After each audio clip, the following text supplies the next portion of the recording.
তাকে দিতে হবে, জাতির কাছে তাকে মাপ চাইতে হবে, আমাদের ইসলামী আলোচক কবির বিন সামাদ ভাইয়ের কাছে ক্ষমা চাইতে হবে।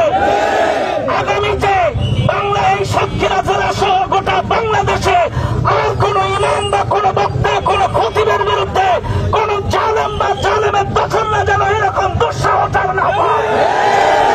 দৃষ্টান্তমূলক শাস্তি আমরা চাই। আর কোন জালেম যেন কোন স্টেজে বা মসজিদে আলেম ইমাম বক্তাদের কেন সম্মান করার সাহস না হয়। প্রিয় সাতক্ষীরাবাসী, আপনারা লক্ষ্য করেছেন ইসলামী স্কলার কবির বিন সামাদ ভাইকে অপমান করা হয়েছে বা ইসলাম কর্মনা করা হয়েছে। কথা বলে ঠিক কিনা বেঠিক? সুতরাং আগামী 24 ঘন্টার মধ্যে যদি চেয়ারম্যান সন্ত্রাসী যদি মাপ না চাই, আমরা তার দাঁত ভাঙা জবাব দিতে চাই এবং তাকে গ্রেপ্তার করে দৃষ্টান্তমূলক শাস্তি দাবি করছি। ঠিক না বেঠিক? এবং তার সম্পদ কোথার থেকে আয় করেছে? বহু ঘেরের মালিকদেরকে জমির টাকা হারিয়ে দেয় নাই, তার সম্পদ দুজনে পাঠিয়ে তার সম্পদ তদন্ত পূর্বক এসপি মহোদয় ডিসি মহোদয়কে আবেদন জানাবো তাকে গ্রেপ্তার করে তার সকল সম্পদ তদন্ত পূর্বক তার এই বিচ্ছিন্নমূলক ভাষাকে আমরা তদন্ত চেয়ে তার বিরুদ্ধে আইনানুগ ব্যবস্থা কামনা করছি। তিনি আগামীকাল জোহরের আগেই জুম্মার আগেই সাংবাদিক সম্মেলন করে তিনি যদি মাপ না চান তার বিরুদ্ধে মজলিসুল মুফাসসিরিন জেলা কমিটির পক্ষ থেকে সারা দেশব্যাপী প্রয়োজন পদে হরতাল অবরোধ দিতে বাধ্য হবে। আমাকে ধন্যবাদ। আমরা এই সন্ত্রাসী রৌবির কালো হাত আর দেখতে চাই না, তার কালো মুখ দেখতে চাই না। যদি মাপ না চাই, জনগণ যদি ধরে ধোলাই দেয়, আমাদের কিচ্ছু করার থাকবে না। মাস্টার আব্দুল সামাদ সাহেবের কলিজার টুকরা সন্তান জনাব কবির বিন সামাদকে যে অকাত্য ভাষায় গালিগালাজ তিরস্কার করা হয়েছে, একজন মানুষ হয়ে এরকম অমানুষের মতো কথা হাজার মানুষের সামনে স্টেজে বলতে পারে না। আমরা তার সেই প্রতিবাদে আজকে প্রেস ক্লাবের সামনে সাতক্ষীরার পক্ষে বাংলাদেশ মজলিসুল মুফাসসিরিন এবং আলেম উলামা ধর্মপ্রাণ মুসলমান একত্রিত হয়েছে। 24 ঘন্টার ভিতরে প্রশাসনের কাছে আমাদের দাবি, ওই কালো হাত আমরা আর দেখতে চাই না। স্বৈরাচার বিদায় হয়েছে, এই সাতক্ষীরায় নতুন করে আবার কোন স্বৈরাচারের আবির্ভাব হবে।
অতীতেও আমরা দেখেছি এই ধরনের নারকীয় তাণ্ডব লীলা ঘটিয়ে সাতক্ষীরার শান্তিপ্রিয় মানুষকে তারা অত্যন্ত উত্ত্যক্ত করেছে। বাকি ছিল আলেম ওলামাদেরকে এই সাতক্ষীরার বুকে নিশ্চিহ্ন করা, কিন্তু তাদের এই দুরাশা পূরণ হবে না। সাতক্ষীরার মাটি কোরআনের ঘাঁটি, সাতক্ষীরার মাটি ইসলামের ঘাঁটি। অন্যায়ভাবে নিরীহ একজন আলেমকে কোরআনের কথা বলার কারণে হত্যা করেছে। সাতক্ষীরাবাসী এর বিচার চায়। আমরা প্রশাসনকে অনুরোধ রাখতে চাই, আগামী 24 ঘন্টার মধ্যে তাকে গ্রেফতার করে তদন্তপূর্বক ন্যায়ানুগ পন্থায় এর ব্যবস্থা না করলে এই সারা সাতক্ষীরার সমস্ত মসজিদ, মাদ্রাসা, আলেম ওলামা খালি হয়। ধর্মপ্রাণ সকল পর্যায়ের মানুষ একসাথে হয়ে এর প্রতিবাদ জানাবার জন্য যদি কোনো পদক্ষেপ গ্রহণ করে তার জন্য প্রশাসনকে যে দায়ভার গ্রহণ করতে হবে। অনতি বিলম্বে একে গ্রেপ্তার পূর্বক শাস্তির আওতায় আনার জন্য অনুরোধ রেখে প্রশাসনকে অনুরোধ রেখে আমার কথা শেষ করছি। আসসালামু আলাইকুম ওয়া রাহমাতুল্লাহ। আলহামদুলিল্লাহ, সম্মানিত হাজিরিন, এ পর্যায়ে আপনাদের সম্মুখে সর্বশেষ আলোচনা নিয়ে আসছেন, প্রধান অতিথির আলোচনা নিয়ে আসছেন বাংলাদেশ ওলামা বিভাগ সাতক্ষীরা জেলা শাখার সংগ্রামী সভাপতি, বাংলাদেশ মাজলিসুল মুফাসসিরিন সাতক্ষীরা জেলা শাখার সংগ্রামী উপদেষ্টা, কেন্দ্রীয় জাতীয় পরিষদের অন্যতম সদস্য, বিশিষ্ট আলেম দ্বীন জনাব হযরত মাওলানা ওসমান গনি ভাই, জনাব হযরত মাওলানা ওসমান গনি সাহেব।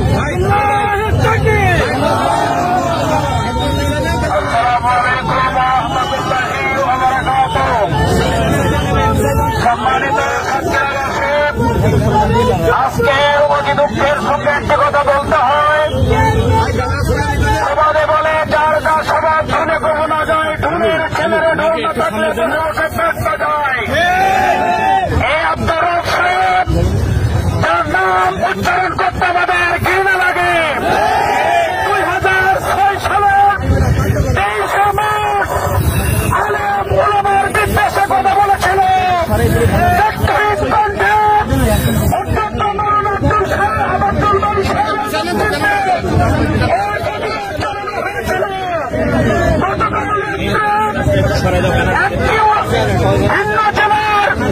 একজন আলেম মেহমান হিসাবে আছেন,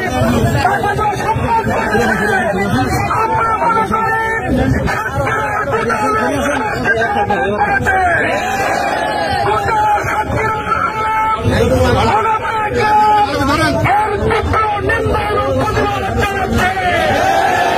আমরা সুস্পষ্ট বলতে চাই, এই আব্দুর রহিম একের পর এক অপতৎপরতা চালিয়ে যাচ্ছে। এই অপতৎপরতা বন্ধ করতে হবে।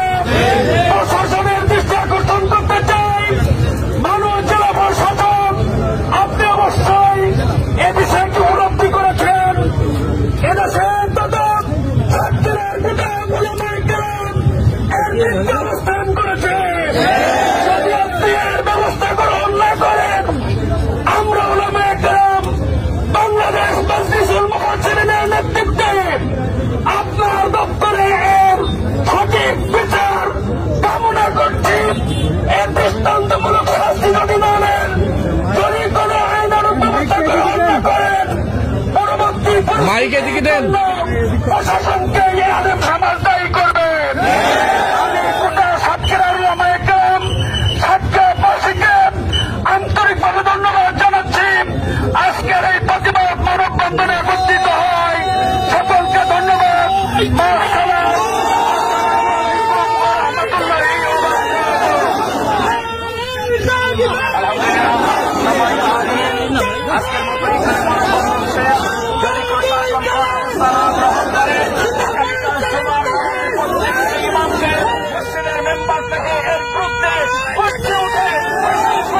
আমরা যেতে বাধ্য হব, ঠিক কিনা? অতএব আলহামদুলিল্লাহ, আজকে এখানে আমরা শেষ করলাম। সকলে রাস্তা পরিষ্কার করে দেন। আসসালামু আলাইকুম ওয়া রাহমাতুল্লাহি ওয়া বারাকাতুহু।